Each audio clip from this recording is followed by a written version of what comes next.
Hi everyone and welcome to the Team Venom Comic Show. I'm your host Rory Bailey, joined by my co-host Connor Franks and a very special guest in Rich Perotta.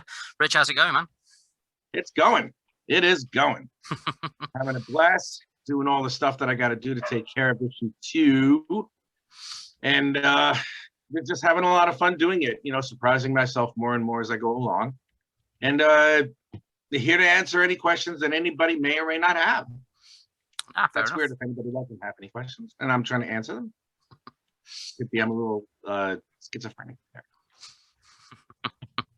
Well, first thing I wanted to ask, I know you'd had some feedback on your initial designs from Incantesi from Sophia, was it Bracani? Is that how it's pronounced, or am I getting that wrong? The inspiration for your character. Yeah. Bracani. Okay. Yeah, you'd had some feedback on the initial designs. Has she read the first issue? The absolute inspiration for the design. It's I'll do a quick. About 1.5 years ago, she asked me to. No, more than that actually. About almost 2 years ago, she asked me to draw a commission of her, and I was like, okay, fine. And I did. And I go, what would you like? And she's like, I want to be like a magic person, like a sorcerer. And I was like, okay, cool. So I did, and then the costume just showed up. Like I just drew it and I just went with it, and I was like, all right, no big deal. I wanted to, about a couple months later, I decided I wanted to self-publish, and I was like, okay, am I going to use any of my characters? No, because they're cheap 90 image knockoffs anyway. So I was like, forget it, because I didn't want to make it seem like I was drawing my midlife crisis on page panels and stuff like that. So I was like, okay, I didn't know what to do, but then I saw her drawing, and then the whole story just popped into my head. I was very happy when it did. The only thing I had to do at that point was just ask Sophia if I can use her likeness. She said yes. And what you have in front of you and Connor actually is the first issue from that. And the second issue is going to come out in August, because I had a month-long delay off of social media and I wasn't able to promote it correctly. So I had to move the release date up a month, which is a pain, but it is what it is. But I will have issue 2 out by, it's going to be out by August, but I'm also going to have issue 3 out by around October or November, I guess, because it's like, and I have the Kickstarter that I have to, the Kickstarter is that, for that, it's going to start in late June 27th, as a matter of fact. Okay. Well, I know I've read the outline for issue 3, and that was quite enjoyable. So I am genuinely looking forward to seeing how things play out from there. And I find myself partially rushing through these pages for issue 2, because it's a good story. Don't get me wrong. It has its own merits. I've showed you the art for the most part. And soon I'm going to complete that and I'm going to offer it up. Oh, I think I'm going to offer it up as an early bird reward for the Kickstarter, that if anybody wants to just like get a black and white copy of it first in paperback, it's going to be offered for about maybe 72 hours before the actual campaign. We'll see. Whatever it might be will be. You'll be the first to know. You'll be the first to know. Oh, thank you. And, yeah, I know, right? And it's oh God, where was I going with this? It's like I want to get it. I sounds creepy, but I really want to just get it over and done with, because chapter 3, I can't wait, because it's all more. You see, the way that I'm building the story is it's like I want everybody to get to know the characters as well as have a little bit of an action and intrigue. In the first issue, you have a little bit more action. You get to know the characters up until the end of the story, where the big fight happens. And then in issue 2, there's a couple of other fights that don't have a lot to do with the main story, but you can see how they establish the other characters. Yeah. And then 3 is going to be like a more than reasonably sized turn of events.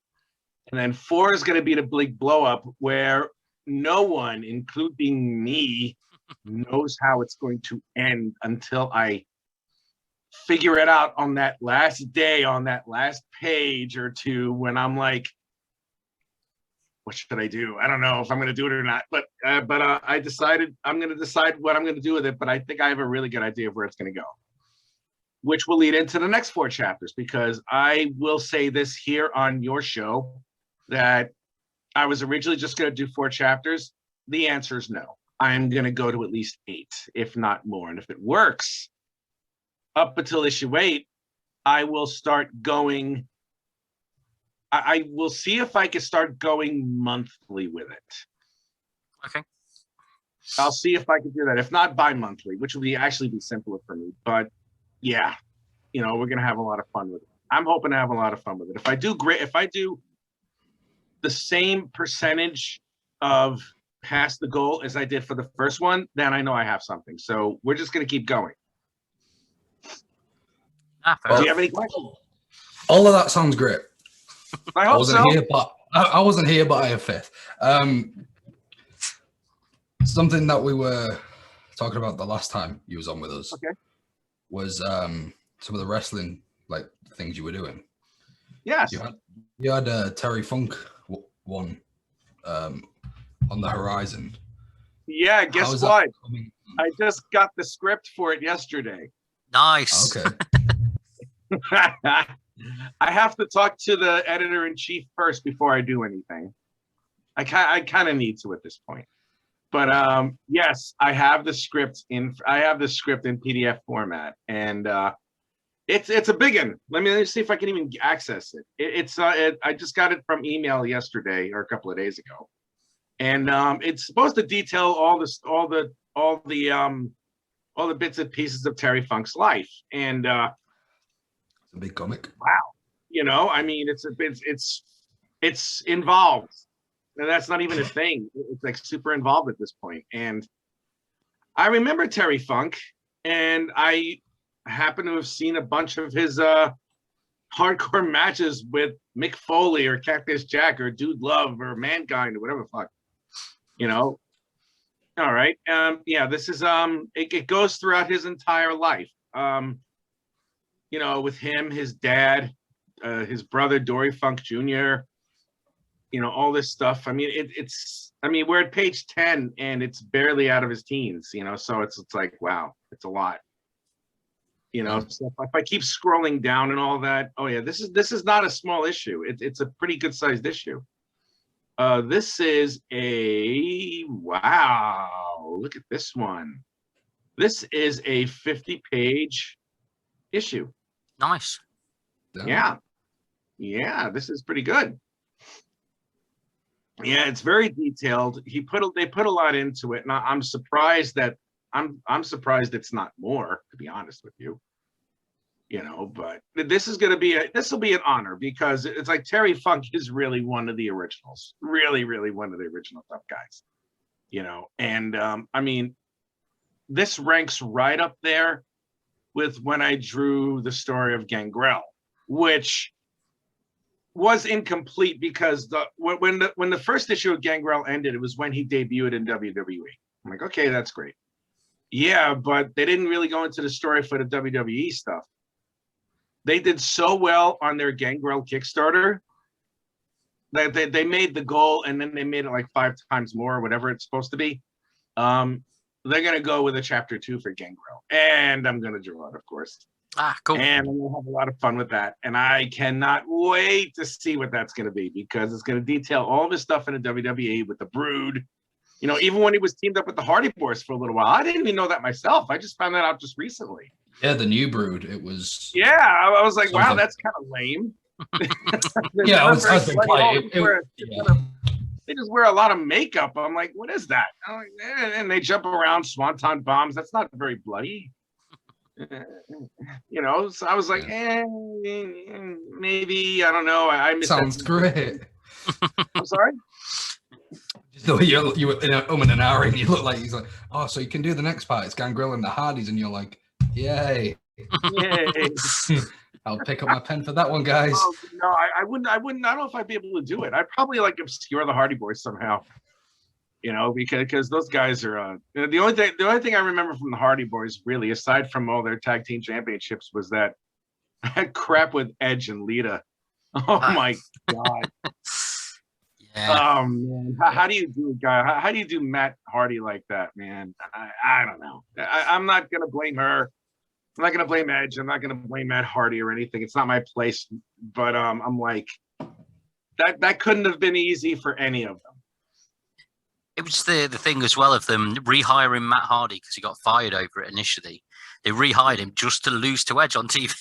So, and he was like the injured party in it all. Like, just like felt really sorry for the poor guy throughout the whole thing. Yeah, you think you feel for him for a bit, but I would not be surprised. I mean, well, there have been a couple of documentaries that I've watched on YouTube, and there were a couple that got really in depth with it, and after a while, Matt was angry,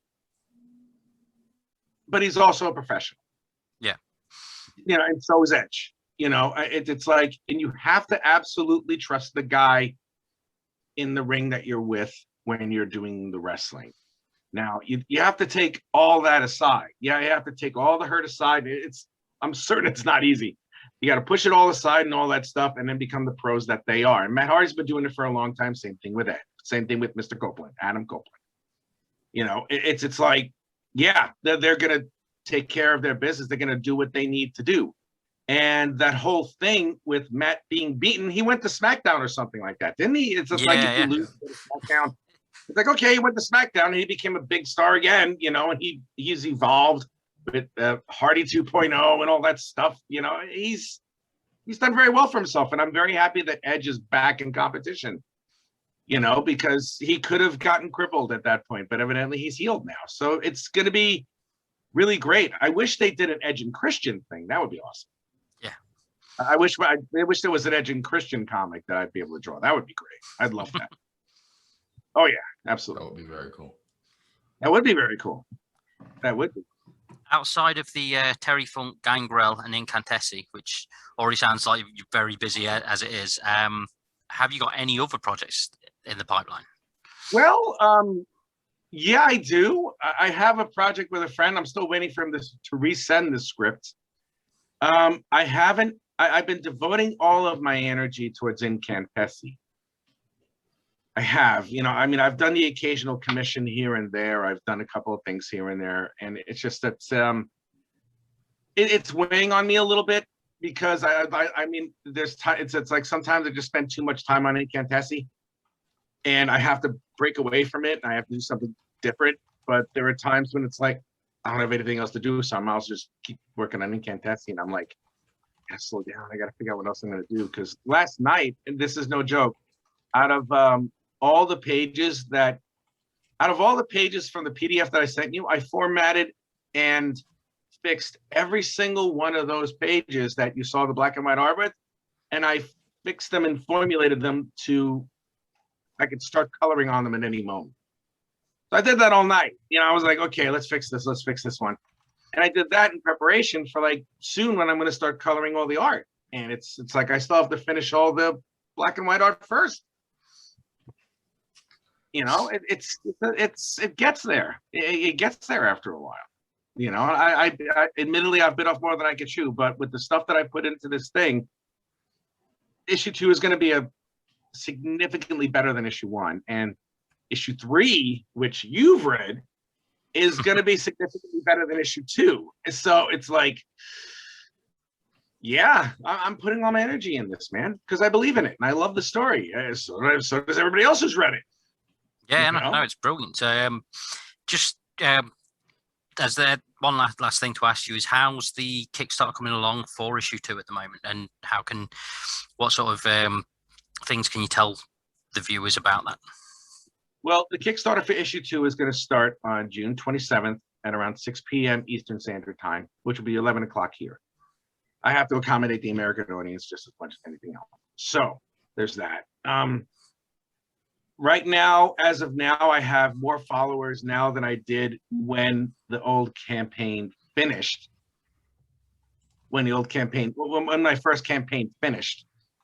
I know it may not count to a lot of things, but starting on Thursday, I have a podcast with the Ragin' and the Cajun in the United States, and I'm going to launch it. I'm going to officially declare it, because that day is 30 days away from the launch of the campaign. So I have to get ready for something like that. Like, I have to create promos, I have to create ads, I have to, I have to now make the video and all that stuff. Now it's time. Now it's go time. It's really go time. And I want to get to at least 100 followers. If I can get to 125 or higher, that's fantastic. I'm going to make sure that I put all that stuff out there, just make sure. I mean, I'm going to post appearances at bookstores and cons that I'll be at. I'm already going to see if I went to page 45. Is that where it is? Yes. Page Yeah. 45? I went to page 45 and I talked to the gentleman there. He's reviewing my book, and he's going to see if he can put it on his wall or whatnot. He may like it, he may not like it. I'm thinking he's going to say no because of the sheer volume of the books that are in there. But I mean, I'm not going to take it personal. I have to talk to the people over at Forbidden Planet, a couple of other places here and there, and I need to make a comprehensive list of like all the comic book shops in England. Yeah, fair enough. It's a lot of stuff. Yeah, it sounds like you're going to be very, very busy. Well, I'm still going to meet you though, June 1st. This is it. So, we will not take up much more of your time.